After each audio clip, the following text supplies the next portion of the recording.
नमस्कार। शुरुआत कर रहे एक कहानी से। एक मर्द है जो दावा करता है कि वो अपनी बीवी से बेहद मोहब्बत करता है, बिल्कुल शाहजहां और मुमताज़ वाली। उसके 6 बच्चे हो चुके हैं, लेकिन वो बीवी को ऑपरेशन नहीं करवाने देता। सबसे बड़ी बेटी जैसे छोटे बच्चों की माँ हो चुकी है। अब महिला को 7वां बच्चा होने वाला है, मगर इस दौरान महिला की मौत हो जाती है। उनका एक परिचित परिवार मातम मनाने के लिए जाता है तो पाता है कि जो मर्द शाहजहां जैसी मोहब्बत करता था, उसने फौरन शादी कर ली है और अब अपनी नई बीवी के साथ वो मगन है और उसकी बड़ी बेटी जो है वो बच्चों की देखभाल कर रही है। ये बानू मुश्ताक के संग्रह हार्ट लैम्प की पहली कहानी है। बानू मुश्ताक कन्नड़ की लेखिका हैं, लेकिन अब सारी दुनिया उन्हें जानती है। वो इंटरनेशनल बुकर जीतने वाली पहली कन्नड़ लेखिका हैं। बानू मुश्ताक वकील भी हैं, पत्रकार भी हैं और समाज सेविका भी हैं। उन्होंने साहित्य में लगभग अदृश्य हो चुकी मुस्लिम समाज की औरतों को सामने ला खड़ा किया है। उनकी कहानी में औरतें प्रॉपर्टी का अधिकार मांगती हुई नजर आती हैं, विवाह के लिए तैयार होती हुई माएँ नजर आती हैं। हमारी खुशनसीबी है कि आज बानू जी हमारे साथ हैं। बहुत बहुत स्वागत है बानू जी आप सभी का। बानू जी, आपका लेखन आपके संघर्ष से ही निकला है, ये हम सब जानते हैं। बुकर पुरस्कार मिलने के बाद कितनी बदल गई है आपकी दुनिया, और जो बानू मुश्ताक लेखिका होती थी उनके ज़िंदगी में क्या बदलाव आया है बुकर के बाद? वैसे तो हम इंडियन सब मल्टीलिंगुअल होते हैं और मेरा भी यही हाल है।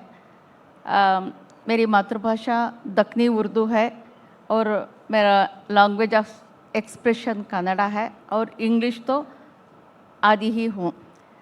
अब इस मामले में प्लीज़ मैं सब मिक्स करके बात करती हूँ, प्लीज़ फॉलो कीजिए। दूसरी बात यह है कि बुकर का जो असर है, एक इन पर्सन एज बानू मुश्ताक और दूसरा एक लेखिका होते हुए। पहले मैं लेखिका के नज़रिए से जो चेंजेस आए इसके बारे में बोलना चाहती हूँ। बिल्कुल। एक तो पहले बिल्कुल कोई उम्मीद नहीं थी कि बुकर प्राइज़ मिलेगा, क्योंकि मेरे जो फर्स्ट सर्कल के लोग थे और जो मेरे साथ लंदन आए थे उस कंपटीशन को, उन सब का इरादा था कि और उन सब का फोरकास्ट था और वो बोल रहे थे कि कोई चांसेस नहीं विन होने के, क्योंकि अब तक जो बुकर में जो प्राइजेस आकर हैं सब नॉवेल्स हैं। बिल्कुल। ये तो शॉर्ट स्टोरी कलेक्शन है, तो शॉर्ट स्टोरी कलेक्शन होते हुए वो नो चांस कंपटीशन में। लॉन्ग लिस्ट तो हुआ, शॉर्ट लिस्ट तो हुई है आपकी किताब, मगर विन होने के चांसेस बहुत रेयर हैं, शायद नहीं हो सकते। यही बहुत सारे मेरे फर्स्ट सर्कल के लोगों का कहना था। अच्छा। उसके बावजूद मैंने क्या किया, कंपटीशन के 5 दिन पहले मेरी फैमिली भी मेरे साथ लंदन आई थी, उन सबको साइट सीइंग के लिए भेजकर मैं खुद अकेले हमारे घर में, यानी हम एक अपार्टमेंट रेंट किए थे, वहाँ बैठकर मैं एक्सेप्टेंस स्पीच पूरी लिख डाली, अकेले ही बैठे हुए। अच्छा, और मैं आपने पूरी स्पीच लिख ली थी कि जीतने के बाद क्या बोलना है? जीतने के बाद क्या बोलना है, एक्सेप्टेंस स्पीच, जो वहाँ मैं ज़रूर विन होंगे। हाँ। और विन होने के बाद जो भी एक्सेप्टेंस स्पीच मुझे वहाँ डिलीवर करना था वो मैंने लिख दिया। और जो बार बार मुझे कहा जाता था कि ये शॉर्ट स्टोरी कलेक्शन है, शॉर्ट स्टोरी कलेक्शन है, इसलिए डिस्क्वालिफिकेशन होगा, तो मैं वो भी लाइन डिस्कस किया कि नो स्टोरी इज शॉर्ट, कोई भी कहानी छोटी नहीं होती, कहानी कहानी ही होती है।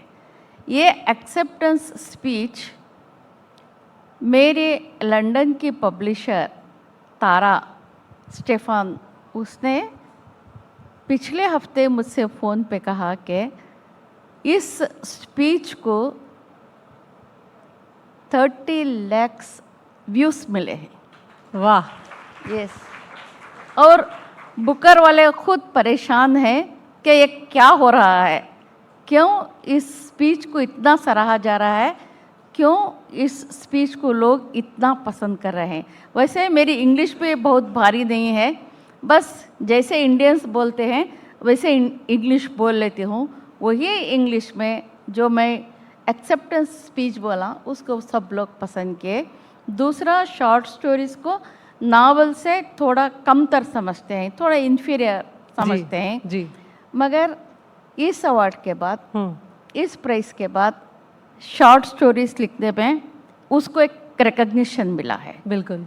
एक शॉर्ट स्टोरीज को रिकग्निशन मिला है, दूसरा ये इंडिया से मैं सेकेंड लेडी हूँ जो जी। बुकर मुझे जी। मिला है। ये अपने आप में बहुत बड़ी, Yes. बिल्कुल।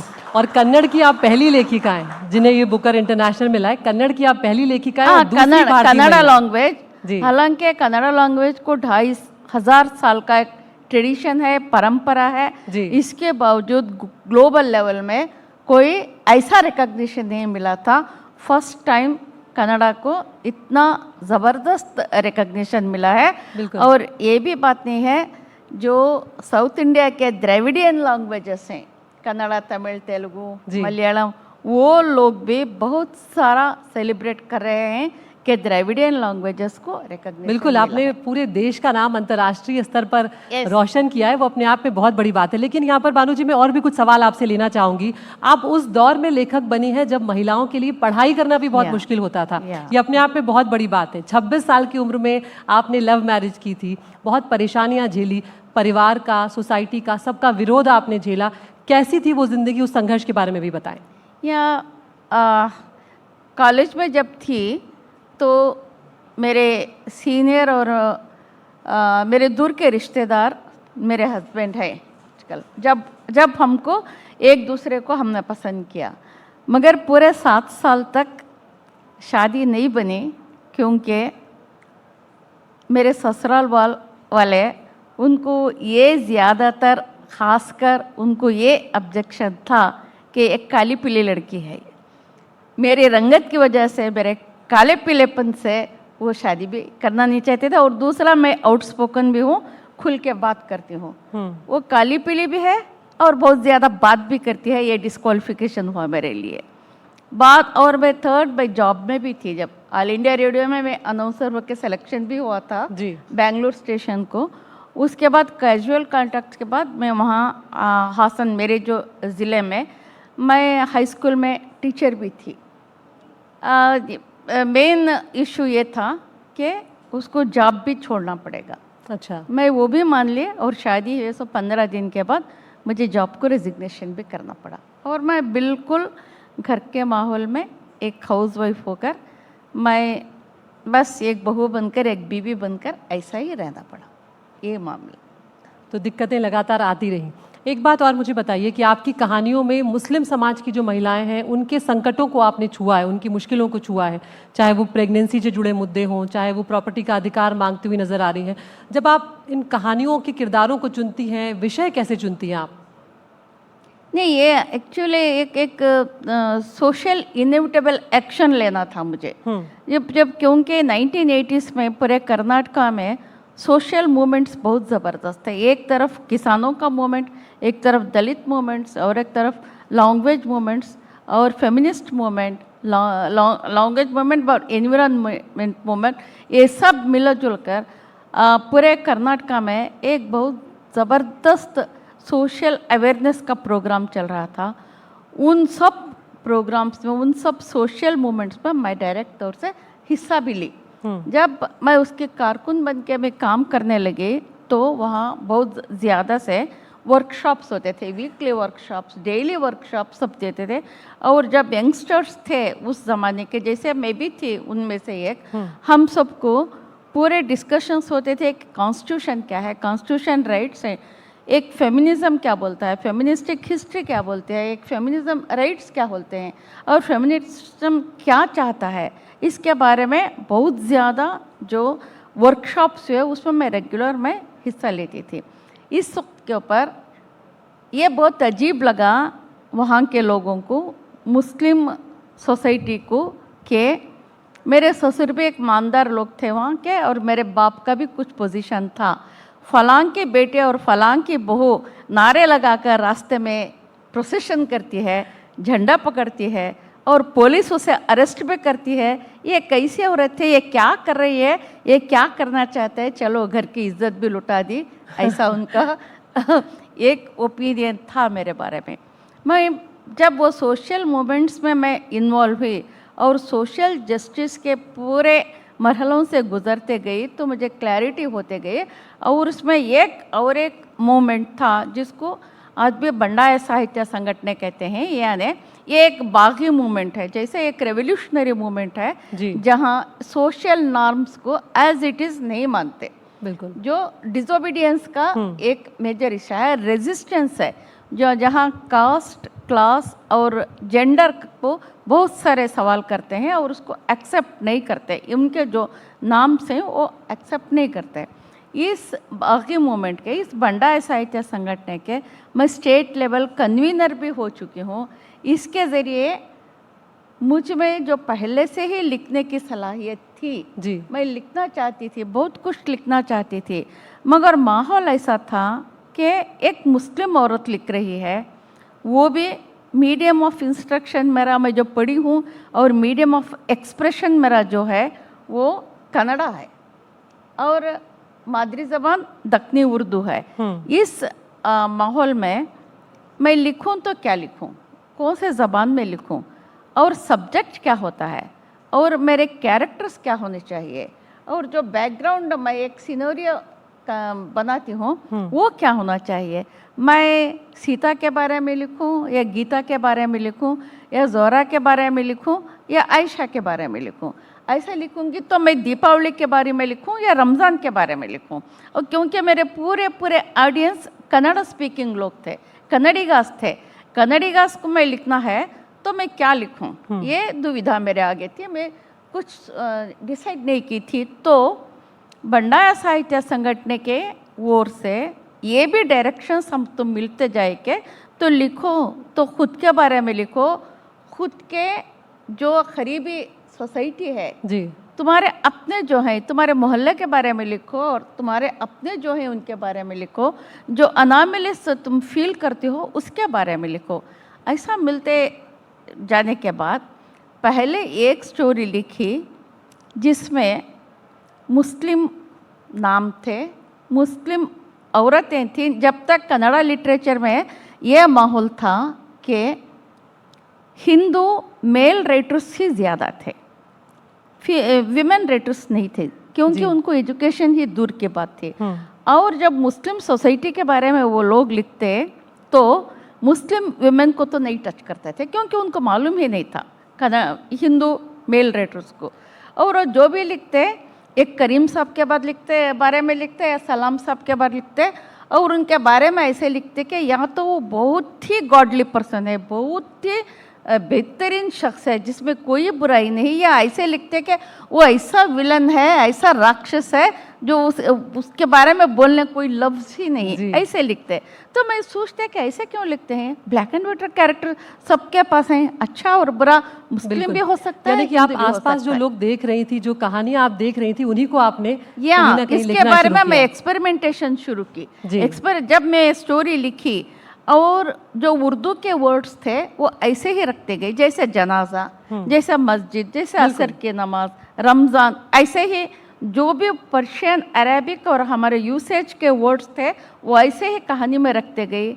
मगर कन्नड़ा पीपल, दे वर सो ग्रेसफुल, दे वर सो काइंड, दे वर सो लिटरेट पीपल, वो एक्सेप्ट करते गए वो वर्ड्स। आज कन्नड़ा लिटरेचर के वर्ड्स में है जी, और आज आपके जो लिखे शब्द है बानू जी, वो इतनी आगे पहुंच चुके हैं कि अब वो पूरी दुनिया के दिलों को छू रहे हैं। आपने जो लिखा है वो अपने आप में बहुत बड़ी बात है। और मेरा इरादा था कि ये जो गैप है ये ब्रिज करेंगे, ये ब्रिज करेंगे, क्योंकि एक मुस्लिम कस्टम्स के बारे में, मुस्लिम आदत के बारे में, मुस्लिम सोच के बारे में किसी को कुछ पता नहीं। एक और इम्पॉर्टेंट सवाल मैं आपसे पूछना चाहती हूँ, वक्त की थोड़ी सी कमी है बानू जी मेरे पास।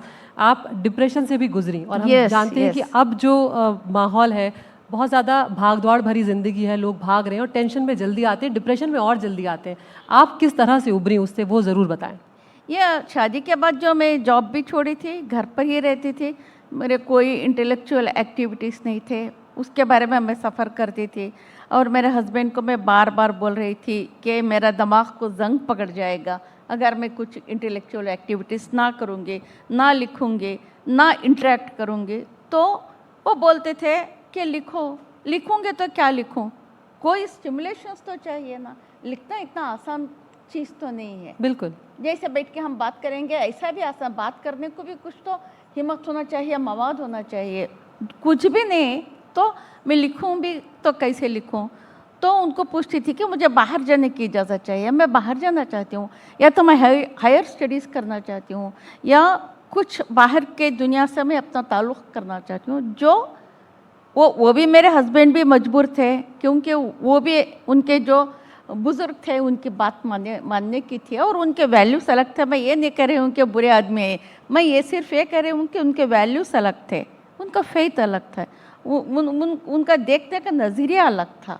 जब ऐसा हो तो मेरे एक बेटी हुई, पहलन बेटी जो हुई, पहलन वो बेटी जब 3 महीने की हुई तो शायद पोस्टमार्टम डिप्रेशन भी था, और पहले से भी मुझे बहुत एक रिवोल्ट होती थी। मैं इसके बाद में मैंने क्या किया, मेरे ससुराल वाले बिजनेस के आदमी थे, वो वॉचेस एंड स्पेक्टिकल के शॉप्स थे, वॉचेस और क्लॉक्स के एक सर्विस के वास्ते में ज़्यादा वाइट पेट्रोल जी जमा करते, स्टोर करते, वो घर से थोड़ी दूर पे रहता था। उस दिन रात को मैं झगड़ा करी मेरे हस्बैंड से, मेरी बच्ची सो रही थी, मैं बाहर गई और वाइट पेट्रोल पूरा मेरे ऊपर डाल लिया, और अपने कमरे में आई और मेरे हाथ में मैच बॉक्स था। मैं खुद को जलाने वाली थी कि वो पेट्रोल के बास को मेरे हस्बैंड हो जाग गए। अच्छा। वो एकदम आके हक किए, मेरे हाथ से मैच बॉक्स छीन लिया, बच्चे को उठाए और मेरे पैरों पर डाल दिए, and he pleaded not to do like that. ऐसा बहुत रिक्वेस्ट कर लिए, और then he said I will support you, तुमको जो भी चाहिए मैं सपोर्ट करूँगा, please please help me, I can not live without you. He convinced me. उसके बाद में ग्रेजुअल वो एक ऐसा एक वीक मोमेंट था, वो वीक मोमेंट से जब मैं बाहर आई तो देन मैं लेकिन खुद को मैं समझ सकी, देख सकती कि मैं क्या कर रही हूँ। वो वीक मोमेंट गुजरने के बाद थोड़ा मैं भी अपने आप को संभाल। तो यहाँ पर बानू मुश्ताक जी के हस्बैंड जो है उनके लिए भी जोरदार तालियां बजानी पड़ेंगी, क्योंकि उन्होंने एक ऐसे क्षण पे उनको रोका, वरना वो इस तरह के हालात पे पहुंच गई थी कि जान लेने तक की स्थिति पर वो आ गई थी। लेकिन अपने आप में ये बहुत बड़ी बात है। बानू जी, आप हमारे साथ हैं, लेकिन वक्त की हमारे पास कमी है, इसलिए मुझे इस बातचीत को, गुफ्तगू को यहीं पर रोकना पड़ेगा। हमारे कुछ और मेहमान भी हमारा इंतजार कर रहे हैं। लेकिन बहुत बहुत शुक्रिया, आपने वक्त निकाला, और एक बार फिर से हमारे लिए बहुत खुश नसीबी है कि आप हमारे साथ हैं। आइए। Thank you. इंटरनेशनल बुकर पुरस्कार विजेता बानू मुश्ताक जी हमारे साथ हैं। जोरदार तालियों के साथ एक बार